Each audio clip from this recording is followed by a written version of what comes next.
ಗ್ರಾಮಾಂತರ ಯೋಜನೆ ತಿದ್ದುಪಡಿ ವಿಧೇಯಕವನ್ನು ಪರ್ಯಾಲೋಚಿಸಬೇಕೆಂದು ಕೋರುತ್ತೇನೆ. ರಾಹುಲ್ ಗಾಂಧಿ ಮನೆಗೋಯ್ತು. ಪರ್ಯಾಲೋಚನಾ ಪ್ರಸ್ತಾವವನ್ನು ಈಗ ಸಭೆ ಮಟ್ಟಕ್ಕೆ ಹಾಕುತ್ತೇನೆ. 2026ನೇ ಸಾಲಿನ ಕರ್ನಾಟಕ ಪಟ್ಟಣ ಮತ್ತು ಗ್ರಾಮಾಂತರ ಯೋಜನೆ ತಿದ್ದುಪಡಿ ವಿಧೇಯಕವನ್ನು ಪರ್ಯಾಲೋಚಿಸುತ್ತದೆ ಎಂಬ ವಿಷಯ ಸಭೆ ಮುಂದಿದೆ. ಪ್ರಸ್ತಾವದ ಪರವಾಗಿರುವವರು ಹೌದು ಎಂದು ಸೂಚಿಸಬೇಕು. ಪ್ರಸ್ತಾವ ವಿರೋಧವಾಗಿರುವವರು ಇಲ್ಲ ಎಂದು ಸೂಚಿಸಬೇಕು. ಪ್ರಸ್ತಾವ ಹೌದು ಎನ್ನುವರ ಪರವಾಗಿದೆ ಎಂದು ಭಾವಿಸುತ್ತೇನೆ. ಪ್ರಸ್ತಾವ ಹೌದು ಎನ್ನುವರ ಪರವಾಗಿದೆ. ಪ್ರಸ್ತಾವಕ್ಕೆ ಅನುಮೋದನೆ ದೊರೆತಿದೆ. ಮಾನ್ಯ ಸಭಾಧ್ಯಕ್ಷರೇ, ಈ ಕರ್ನಾಟಕ ಪಟ್ಟಣ ಮತ್ತು ಗ್ರಾಮಾಂತರ ಯೋಜನೆ ಪ್ಲಾನಿಂಗ್ ಆಕ್ಟ್ 2005ರಿಂದ 2015ರ ನಡುವೆ ಯಾವ್ಯಾವ ಬದಲಾವಣೆಗಳು ಅನುಮೋದನೆ ಪಡ್ಕೊಂಡಿದ್ದಾವೆ. ಸಮಯಕ್ಕೆ ಸರಿಯಾಗಿ ಅಭಿವೃದ್ಧಿಯನ್ನ ಪೂರ್ಣ ಲೇಔಟ್ ಮಾಡೋರು ಟೈಮ್ ಲಿಮಿಟ್ ಒಳಗಡೆ ಡೆವಲಪ್ಮೆಂಟ್ ಅನ್ನ ಮಾಡಬೇಕು.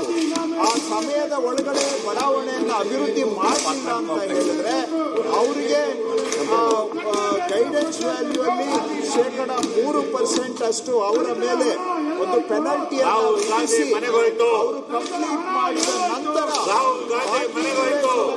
ಅವರಿಗೆ ಬಿಡುಗಡೆಗೊಳಿಸುವುದು. ಇನ್ ಟೈಮ್ ಕಂಪ್ಲೀಟ್ ಮಾಡಲಿಲ್ಲ, ಟೈಮ್ ಎಕ್ಸೀಡ್ ಆಗಿದೆ, ಅವರಿಗೆ ಸೈಟ್ಗಳು ನಮ್ಮ ಹತ್ರ ಪ್ಲಾನಿಂಗ್ ಅಥಾರಿಟಿ ಹತ್ರನೇ ಸೈಟ್ಗಳು ಉಳ್ಕೊಂಡು ಬಿಟ್ಟಿರ್ತವೆ. ಆದ್ರೆ ಅವರು ಡೆವಲಪ್ಮೆಂಟ್ ಆಕ್ಟಿವಿಟಿ ಕಂಪ್ಲೀಟ್ ಮಾಡಿದ್ಮೇಲೆ 3% ಅವರಿಗೆ ಶುಲ್ಕವನ್ನು ವಿಧಿಸಿ ಆ ನಿವೇಶನಗಳನ್ನು ಅವರಿಗೆ ಕೊಡ್ಲಿಕ್ಕೆ ಕಾನೂನಿನಲ್ಲಿ ಅವಕಾಶ ಮಾಡ್ತಾ ಇದ್ದೇವೆ. ಇದು ಈ ಹಿಂದೆ ಒಂದು ಬಾರಿ ಮುಖಾಂತರ ಮಾಡ್ತಾ ಇದ್ದೇವೆ. ರಾಹುಲ್ ಗಾಂಧಿ ಮನೆಗೋಯ್ತು. ಅವಕಾಶ ಕೊಡಬೇಕು ಅಂತ ತಮ್ಮಲ್ಲಿ ಕೊಡ್ತಾ ಇದ್ದೇನೆ. ರಾಹುಲ್ ಗಾಂಧಿ ಮನೆಗೋಯ್ತು. ಎತ್ಕೊಂಡಿದ್ದೀನಿ. ರಾಹುಲ್ ಗಾಂಧಿ ಮನೆಗೋಯ್ತು. ಕಷ್ಟದ ಕೆಲಸ ಇದು. ರಾಹುಲ್ ಗಾಂಧಿ ಮನೆಗೋಯ್ತು. ಈಗ ವಿಧೇಯಕವನ್ನ ರಾಹುಲ್ ಗಾಂಧಿ ಮನೆಗೋಯ್ತು. ಖಂಡವಾಗಿ ಮತಕ್ಕೆ ಹಾಕುತ್ತೇನೆ. ಮನೆಗೋಯ್ತು. ಎರಡನೇ ಕಂಡು ವಿಧೇಯಕದ ಅಂಗವಾಗಿ ಇರಬೇಕು ಎನ್ನುವುದು ಸಭೆಯ ಮುಂದಿರುವ ವಿಷಯ. ಪ್ರಸ್ತಾವದ ಪರವಾಗಿರುವವರು ಹೌದು ಎಂದು ಸೂಚಿಸಬೇಕು. ಪ್ರಸ್ತಾವದ ವಿರೋಧವಾಗಿರುವವರು ಇಲ್ಲ ಎಂದು ಸೂಚಿಸಬೇಕು. ಪ್ರಸ್ತಾವ ಹೌದು ಎನ್ನುವರ ಪರವಾಗಿದೆ ಎಂದು ಭಾವಿಸುತ್ತೇನೆ. ಪ್ರಸ್ತಾವ ಹೌದು ಎನ್ನುವರ ಪರವಾಗಿದೆ. ಪ್ರಸ್ತಾವಕ್ಕೆ ಒಪ್ಪಿಗೆ ದೊರೆತಿದೆ.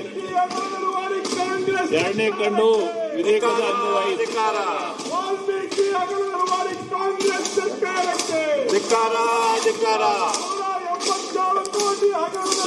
ಸದರಿ ವಿಧೇಯಕವನ್ನು ಅಂಗೀಕರಿಸಬೇಕೆಂದು ಕೋರುತ್ತಿದ್ದಾರೆ.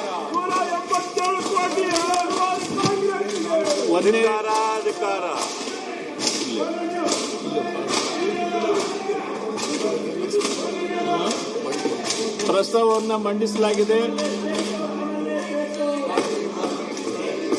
ಅದನ್ನು ಈಗ ಸಭೆ ಮತಕ್ಕೆ ಹಾಕುತ್ತೇನೆ.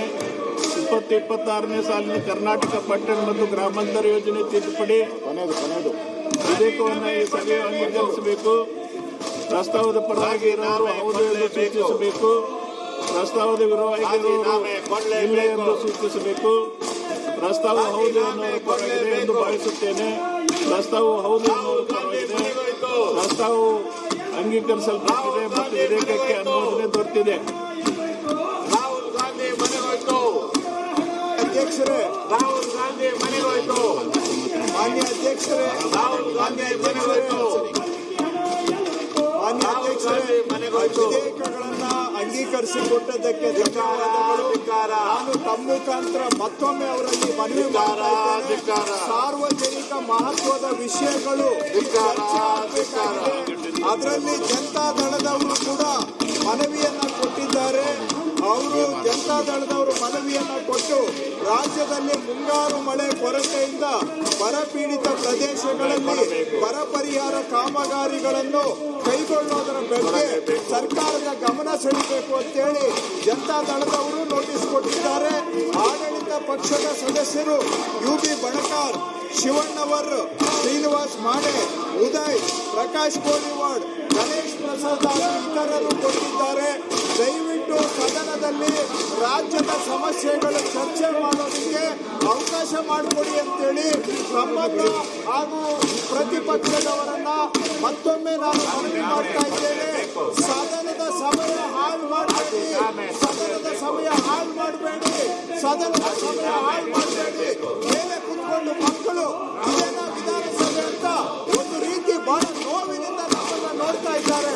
ಬೆಳಿಗ್ಗೆ ಬಂದಿದ್ದ ಮಕ್ಕಳು ಅಲ್ಲಿ ಕೂತ್ಕೊಂಡು ಕೇಳಿ ಮಾಡ್ತಾ ಇದ್ರು. ಈ ನಡವಳಿಕೆಯನ್ನ ನೋಡಿ ನಮ್ಮ ರಾಜ್ಯದ ಜನ ನಮ್ಮನ್ನ ನೋಡ್ತಾ ಇದ್ದಾರೆ. ಕಳಿಸಿರೋದು ನಿಮ್ಮ ರಾಜಕೀಯಕ್ಕೆ ಕಾರಣ ಅಲ್ಲ ಈ ಸದನ. ಇದು ಕೇವಲ ರಾಜಕೀಯ ಮಾಡೋದು, ಜನಗಳ ಸಮಸ್ಯೆ ಚರ್ಚೆ ಮಾಡೋದಿರೋದು. ರಾಜ್ಯದ ಜ್ವಲಂತ ಸಮಸ್ಯೆಗಳ ಬಗ್ಗೆ ಬಿಲ್ ಬಗ್ಗೆ ಮಾತಾಡಕ್ಕೆ ಬಿಲ್ ಬಗ್ಗೆ ಬರಗಾಲ ಅನೌನ್ಸ್ ಮಾಡಲಿ, ಬರಗಾಲ ಅನೌನ್ಸ್ ಮಾಡಿ,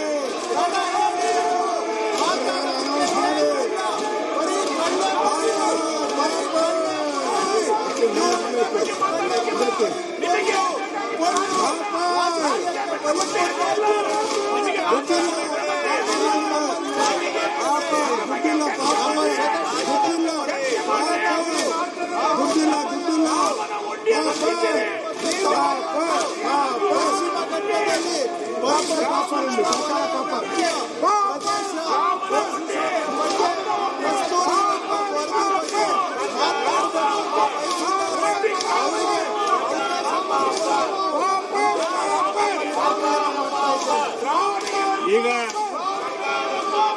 ನಿಯಮ 69ರ ಮೇರೆಗೆ ಸಾರ್ವಜನಿಕರ ಮಹತ್ವದ ಜರೂರು ವಿಷಯಗಳ ಬಗ್ಗೆ ಅಲ್ಪ ಕಾಲಾವಧಿ ಚರ್ಚೆ. ಸನ್ಮಾನ್ಯ ಶ್ರೀ ಪೊನ್ನಣ್ಣ ಅವರು ಬಿಡುಗಡೆ ಮಾಡಿ, ಲಕ್ಷಾಂತರ ಕೋಟಿ ಸರ್ಕಾರ ಬಿಡುಗಡೆ ಮಾಡಿ.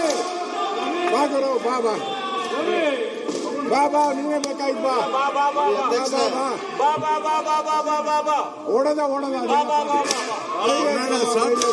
ವಿಚಾರವನ್ನ